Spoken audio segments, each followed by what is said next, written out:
Hello students, I am Nidhi Bansal and welcoming you to Science Solution। आज हम पढ़ने जा रहे हैं ह्यूमन एक्सक्रीटरी सिस्टम के बारे में। एक्सक्रीटरी सिस्टम की अगर हम बात करें तो एक्सक्रीशन उतना ही जरूरी है जितना कि डाइजेशन और रेस्पिरेशन, क्योंकि अगर एक्सक्रीशन नहीं होगा तो हमारी बॉडी में वेस्ट मटेरियल्स कलेक्ट हो जाएंगे और फिर दे कैन कॉज डेथ। तो यहाँ पर समझ लेते हैं एक्सक्रीशन होता कैसे है। एक पेयर ऑफ किडनीज होती हैं जो कि स्टमक के बैक पे लाई करती हैं, जस्ट बीनीथ द एब्डामेन, और वो बैकबोन के दोनों तरफ एक एक किडनी रहेगी। लेफ्ट किडनी थोड़ा नीचे होती है as compare to right kidney. Kidneys के अंदर जो ये आप देख रहे हैं यहाँ पर रीनल वेन, ये कैरी करके जाएंगी डीऑक्सीजनेटेड ब्लड या डर्टी ब्लड, जिसके अंदर ना कि ऑक्सीजन की डेफिशिएंसी है बल्कि उसके अंदर यूरिया, यूरिक एसिड और कुछ ऐसे सॉल्ट्स हैं जो कि हमारी बॉडी के लिए हार्मफुल है। तो जब ये यहाँ पर कलेक्ट हो जाएंगे, यहाँ किडनी के अंदर वो ब्लड पोर कर दिया जाता है। किडनी इसके अंदर छोटे छोटे 30 से 40 हजार यूनिट रहते हैं जिनको हम बोलते हैं नेफ्रॉन्स। अगर हम नेफ्रॉन की स्ट्रक्चर को देखें तो इसमें एक कप शेप स्ट्रक्चर रहेगी जिसका नाम है बोमेन कैप्सूल, और यहाँ पर डर्टी ब्लड का एक गुच्छा सा बन जाता है लाने वाली कैपिलरीज का, जिसको हम कहेंगे ग्लोमेरुलस। यहाँ ग्लोमेरुलर फिल्ट्रेशन हो जाती है जिसमें ना सिर्फ यूरिया, यूरिक एसिड और साल्ट रिमूव होते हैं बल्कि इसके अलावा कुछ यूजफुल चीजें जैसे ग्लूकोज, एमिनो एसिड्स और एक्सेस ऑफ वाटर भी वो रिमूव कर देता है। ये कैपिलरी इसके बाद यहाँ से क्वाइल करेगी इसके ऊपर, जो कि पहला पार्ट है प्रॉक्सिमल कॉन्वोल्यूटेड ट्यूब।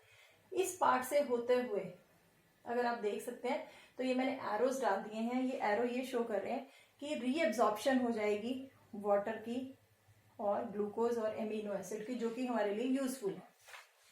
तो मेनली ग्लूकोज और एमिनो एसिड इस पार्ट में एब्जॉर्ब हो जाएंगे। लूप ऑफ हेनरी तक ये एब्जॉर्प्शन पूरी हो जाती है।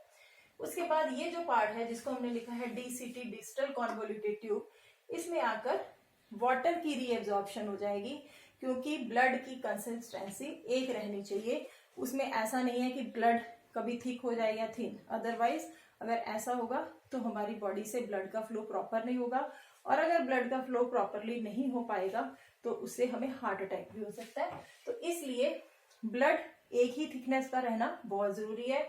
अगर आपने पानी ज्यादा पी लिया तो यूरिन थिन हो जाएगा, कंसंट्रेशन नहीं होगी, डाइल्यूटेड यूरिन होगा, और अगर आपने पानी कम पिया तो यूरिन की कंसिस्टेंसी जो होगी वो होगा कंसंट्रेशन। तो यहाँ से वो वेस्ट इधर कलेक्ट हो जाएगा। उस वेस्ट में मेनली क्या रहता है, वो चीजें जो हमारी बॉडी को नुकसान पहुंचाती हैं, जैसे यूरिया हो गया, यूरिक एसिड हो गए, कुछ वाटर हो गया, और वो सारा ये कलेक्टिंग डक्ट कलेक्ट कर लेगी। बहुत सारे कलेक्टिंग डक्ट्स आप यहाँ देख सकते हैं जो कि ज्वाइन होने के बाद बना देती हैं ये यूरेटर। यूरेटर उस यूरिन को लाकर यूरिनरी ब्लैडर में स्टोर कर देता है और फिर यूरेथ्रा के थ्रू पास हो जाता है। तो इसमें ये जो डायग्राम है नेफ्रॉन का, ये बहुत इंपॉर्टेंट है। 3 नंबर में ये डायग्राम आने की पूरी संभावना रहती है।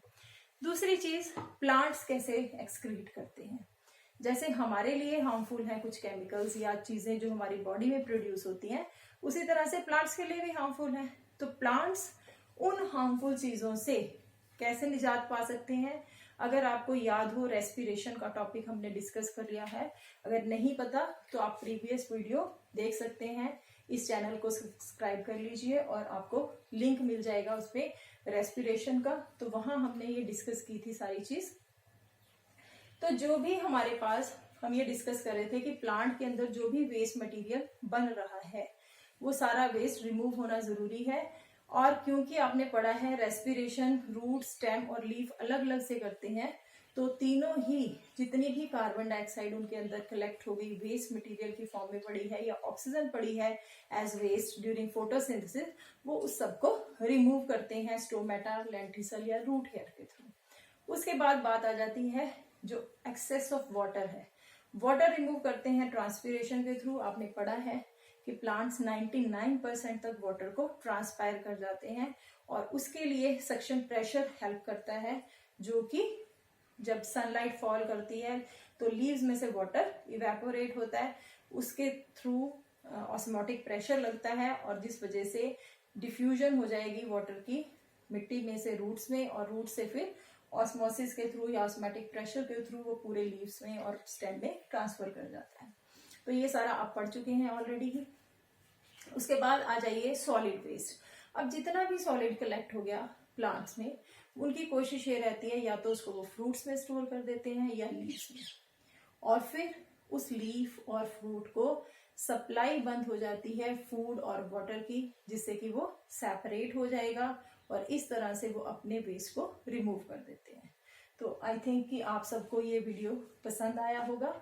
इन केस कोई क्वेरी है कमेंट बॉक्स में लिखिए, और कुछ क्वेश्चंस आप जानना चाहते हैं, किसी और टॉपिक पे वीडियो चाहते हैं, तो आप वो भी लिखिए ताकि मैं नेक्स्ट वीडियो उसी टॉपिक पे बनाकर आप लोगों की मदद कर सकूं। Thank you so much.